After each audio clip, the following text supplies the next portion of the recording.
Place your bets mga kabesti dahil ngayong gabi, jackpot tayo sa kwentuhan with our guest, Dr. Larry Cedro. Dito kami kilala Opo. yung tulong pinansyal para sa hospitalization, chemotherapy, and other health services. Assistant General Manager for Charity ng PCSO.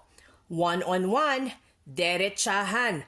Let's go direct to the point. Walang paligoy-ligoy dahil dito sa The Best yan, kayo ang grand winner. Let's go! Doc Larry, magandang gabi po. Maraming salamat sa pagpapaunlak niyo po. Napaka-busy niyo pero hinarap niyo po kami. Maraming salamat. Magandang gabi rin, Mia, at salamat din sa pagkakataong binigay ninyo sa PCSO na meaning ma-convey namin yung mensahe ng ahensya. Salamat po. Let's go direct to the point. Okay. Doc, paano po nakakarating ang tulong ng PCSO sa ating mga kababayan at paano po ang proseso? Dalawang bagay, Mia, ang aspeto ng pagtulong. So, if we will focus on the medical assistance program, dito kami kilala Opo. yung tulong pinansyal para sa hospitalization, chemotherapy, and other health services. For Metro Manila, Mia, pwede silang makipag-ugnayan o magsumite ng kanilang application through online means. So, email system, and within 24 hours from the time na natanggap namin yung complete set ng kanilang dokumento, ibinibigay na namin yung guarantee letter nito. So, ang medium of transaction ng PCSO is through the issuance of a guarantee letter. Okay. So, nakasaad doon yung halaga ng tulong na ibinibigay ng ahensya at para saan. At syempre, naka-address ito sa health institution na nabanggit. Oo. So, itong prosesong to mas pinadali nyo po para sa mga kababayan natin kasi they don't have to come here, pumila, mainitan, mamasahe. So, mas madali na po ito. Malaking bagay. No? Opo. Maraming pagbabago ang idinulot ng COVID pandemic. Yes. So, nag-adapt lahat and PCSO adapted to such situation. So, mula nung 2020, nag-online application at ang PCSO. And we are in the process then, Mia, of improving the system. So, tama ka, hindi na nila kailangan pang pumunta sa PCSO physically at hindi na rin sila kailangan tumawag pa. Opo. Everything is done through email communication. Email. And 24 hours, sinasagot nyo. Yes, Mia, That's kasi very fast. kasi unang-una, we are being engaged by GCG or the Governance Commission on GOCC. And one of our commitments is to ensure that we readily release the assistance so promptly within 24 Immediately. hours. Yeah. Yes. Galing. As of this year po, ilan po ang mga naging beneficiaries ng PCSO? Siguro i-limit ko hanggang April. Okay. For sige. April, we were able to serve more than 20,000 individuals. And amounts spent by PCSO is roughly 187 million. Okay. So we're talking the first 4 months of year This 2024. year. We've allocated more than 3.4 billion for our various charity programs. Kasama na dito yung medical assistance program nga, yung ating medical equipment donation program, ang ating medical transport vehicle donation program. Yan po yung mga niyo ambulances. or patient transport vehicles. Yes. And then ating institutional partnership program. So those are the 4 major programs of the PCSO na ang intention talaga is to help individuals and institutions. Oh, I see. Ang laki rin pala, no? Yeah, but ano yun, may challenge pa rin kasi on top of our programs, we contribute under the mandatory contribution to various institutions by virtue of laws, executive orders. And ang mabigat dito nga, dalawa. Una, yung documentary stamp tax. Yes. So 20% of that, nagko-contribute kami sa national National government. government. And yung kilala ng lahat, yung universal healthcare, Yes. wherein we remit 40% of our net charity fund before PhilHealth Okay. as our contribution to the universal healthcare. Ano po ang kahalagahan ng tulong na naibibigay ng PCSO, lalo na sa mga kababayan natin na iniinda ang malalang sakit pero mga walang pampagamot? To fill that gap. No, batid naman natin when it comes to health and welfare, particularly healthcare management, medyo malaking usapin sa ordinaryong Pilipino. Hindi lang naman actually sa lahat.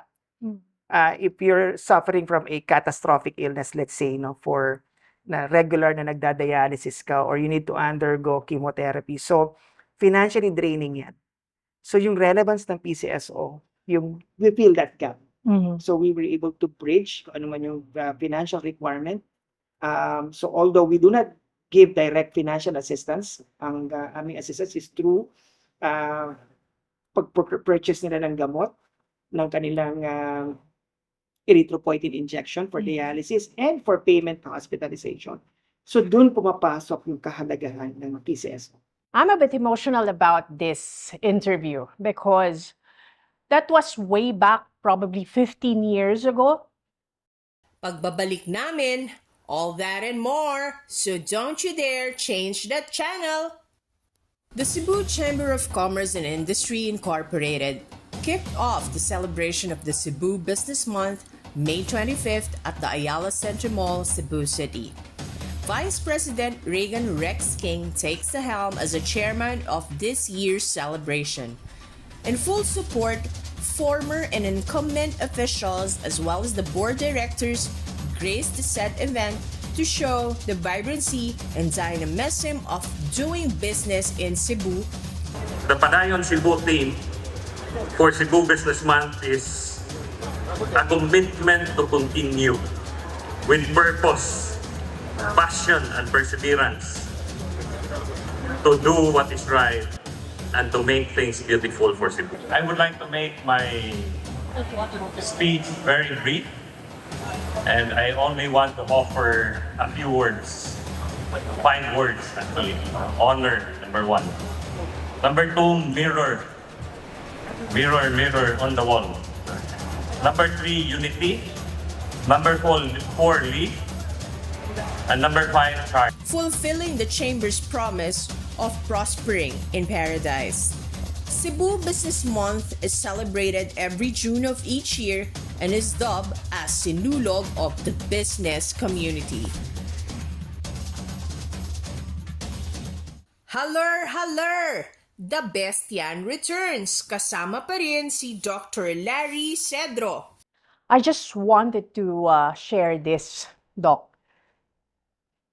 I'm a bit emotional about this interview because that was way back, probably 15 years ago. Isa po ako sa natulungan ng PCSO. Hindi po lahat tayo minsan mapalad sa buhay natin. May mga ups and downs tayo, Doc. Yeah. But there was a time na talagang malala ang naging sakit ng aking pong grandmother, which siya po ang nagpalaki sa akin. And that time talagang financially down. But I would like to take this opportunity to thank PCSO.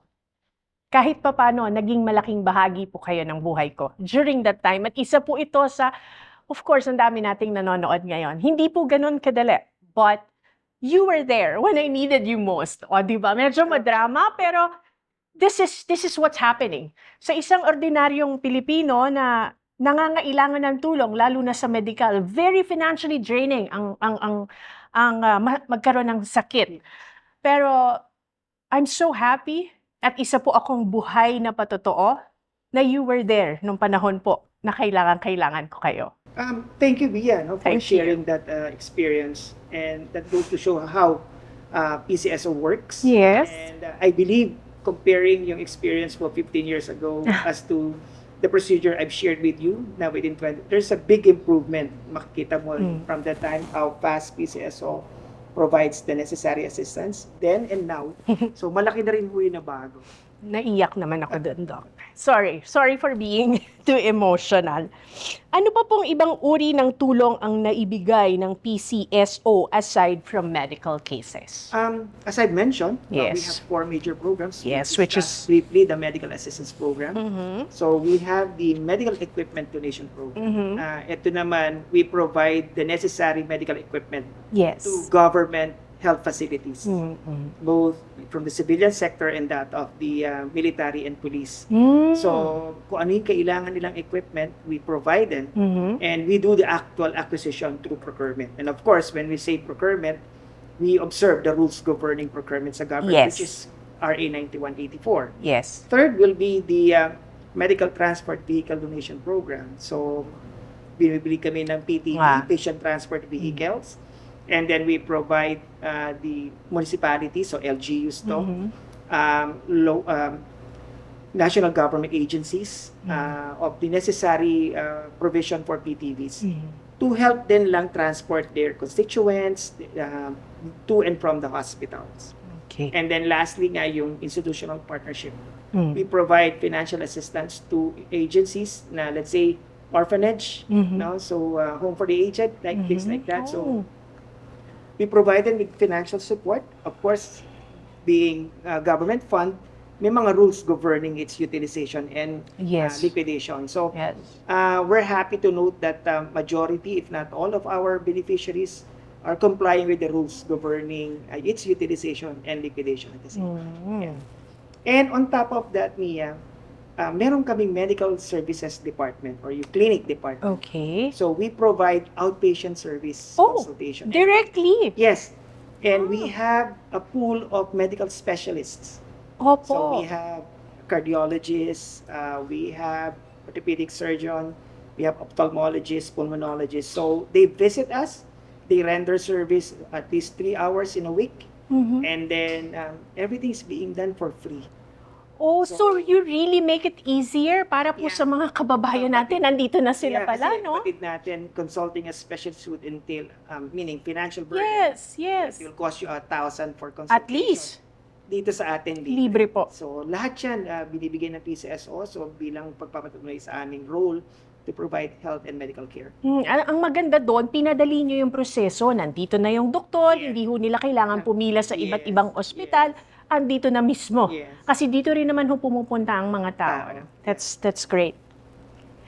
Next question ko po. Ano po ang biggest misconception sa PCSO na nais ninyong mabago? Oh, it's a good question, Mia. Yes. Batid ng nanonood ngayon na the issue that we are trying to address, no? Issue kasi unfounded eh. We wanted to assure everyone that nakikita natin yung draw balls dito. When we hold the draws, we ensure that there is accountability, there is transparency. Yes. My point here is that there is complete transparency in the manner within which we hold the draws, and also to protect the interests of the winners. We ensure that their identities are protected, and at the same time, lagi natin sinasabi na it's not only us. The draws are being conducted in the presence of observers, particularly that of the Commission on Audit, and the general public. Kasi ang judges natin are manned by individuals na hindi ho taga PCS. So those are the things that we wanted to inform the public. Unang-una, we rely on public trust. In order Yes. for us to raise funds, in order for us to provide the services, of course, it begins with a transparent and credible draws. So yun yung gusto namin sabihin sa tao. And gagamitin ko itong pagkakataon na to assure everyone that we remain committed to transparency and accountability. Actually, napapanahon to kasi marami nga tayong naririnig na nambabash din sa PCSO tungkol dito sa bagay na to. But kanina, I was observing yung draw kanina. Talagang nakita ko, hindi ako pwede pumasok sa loob. I was just outside, but glass yung door natin. Nakikita ko talagang biniwipa nila yung bola isa-isa. And I could really sense and feel the transparency. Tapos meron pang mga judge doon sa harap, no, na talagang nakatutok sila. The process involved Yes. sa pag-conduct ng draw, ISO certified. Oh, So, okay. yun ang isang bagay na pinagmamalaki na. It's ISO certified, meaning it complies with the existing regulations and there is complete transparency. So yun naman, yung bagay na yun ang magpapatunay kung nasaan kami. Opo. Actually, sa kaalaman po ng ating mga manonood, ang ISO certification ay ginagawad po sa mga kumpanya na nakapasa po sa isang proseso na hindi madali. Ito po ay international certification. Hindi po taga-Pilipinas ang nagbibigay nito. So, ibig sabihin, may sistema po na proven, tested para po sa organization na kagaya ng And we've PCSO. been certified since 2015. Oh, okay. So, of course, ang intention ng agency nga ngayon is not to limit its certification to our draws, but in other processes as well. So the Okay. intention is really to secure the certification agency-wide, not just a particular sector. Oh, I see. Okay, so now let's talk about Doc Larry. Okay, Doc, kailan po nagsimula ang karera ninyo bilang isa sa mga top officials ng PCSO?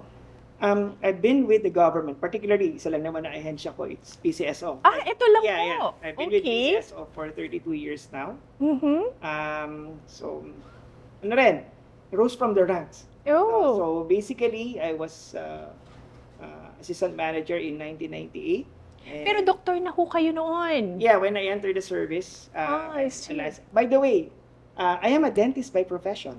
Oh. So I used to be with the medical services department, and then eventually na-transfer ako nga sa ibang department, and then yon 2015 I held the position of a sector head, and then yun currently yun yung position ko. I'm handling the charity sector of the PCSO. So under the charity sector, there are two departments, the charity assistance department and the medical services department. So both departments are handling the charity services of the PCSO. Doc, bakit PCSO ang napili nyo at hindi ibang other government agency? Pagbabalik namin, walang bibitaw.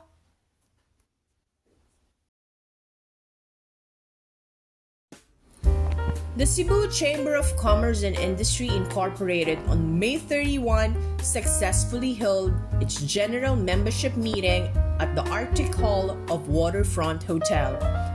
Highlight of the event was the installation of the Chamber's 51st president, Mr. J. Uvalios.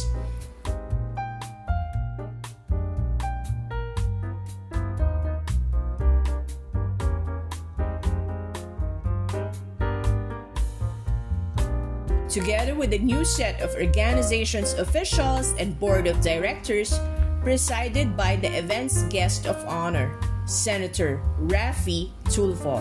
Chair on energy has already been changed since a couple of weeks ago.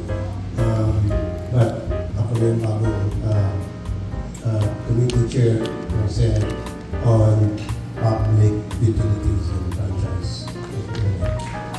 The chamber also welcomed almost 100 new members who are diversely engaged in different ventures such as construction, retail, sports and athletics, entertainment, human resource management, manufacturing, and many more.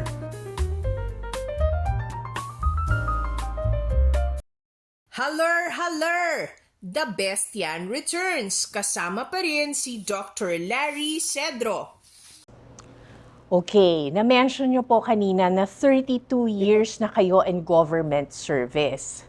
Doc, bakit PCSO ang napili nyo at hindi ibang other government agencies? Primarily, yung nature of operation ng agency. We were given the opportunity to provide direct services without expecting anything in return, which is unique. Yes. Being an employee, so salaried. No, but we work not because it's part of our job or our tasks, but rather it's an opportunity for us. And we take pride na living witness kami na how PCSO works, how PCSO delivers. So we take it, I take it, that I am being used as a tool or a conduit to tell everyone that, hey, this is PCSO. Ramdam ko ang puso mo sa paglilingkuran mo, Doc. Ramdam na ramdam ko at nakikita ko sa mga mata mo. Ano po ang pinaka-high at pinaka-low na bahagi ng inyong karera dito sa PCSO? High points, actually, yung being able to serve. Not only the public, but to influence, meaning my colleagues. Oh, yeah. I've worked with great individuals. Oh. I've worked with other sectors na rin sa agency. So, nakita ko naman yung motivation, yung drive ng bawat isa. So, I take that. And of course, the management team. Very important naman yung support ng management team. And we can readily feel that. Low points, I call it challenges. As we have discussed earlier, that the things hounding us right now, people raising issues, unfounded issues. But to date, wala pa naman na-establish eh. Ang maganda lang po, bawat issue natutugunan ng management ng PCSO.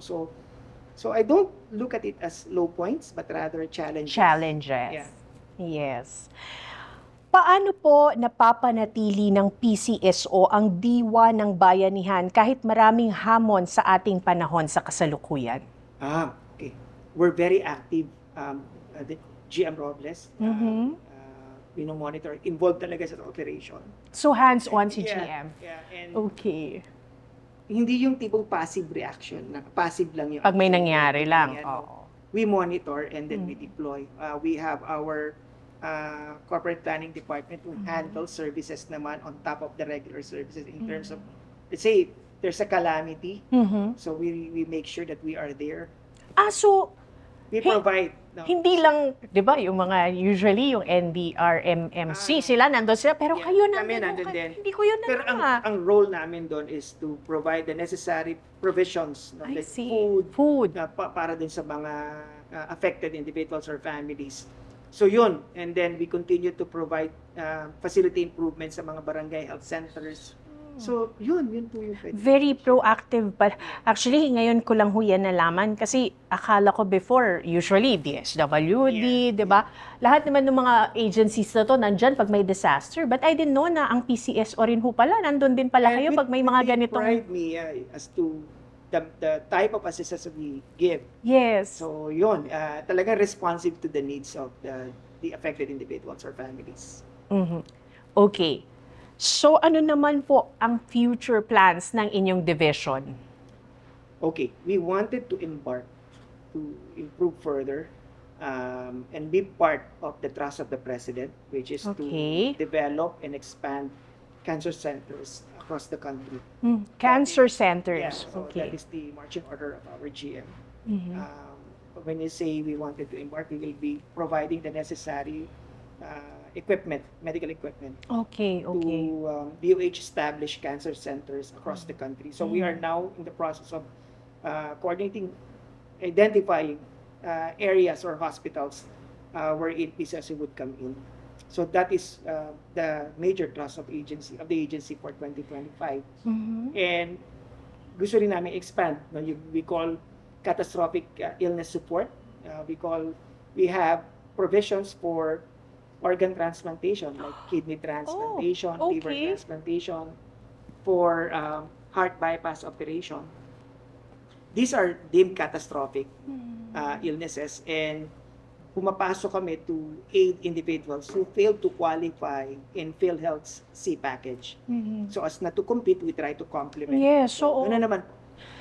alam mo, malaking tulong to sa mga kababayan natin kasi ang magkaroon ng ganyang uri ng sakit, hindi madaling i-manage, especially sa financial capacity ng Pinoy.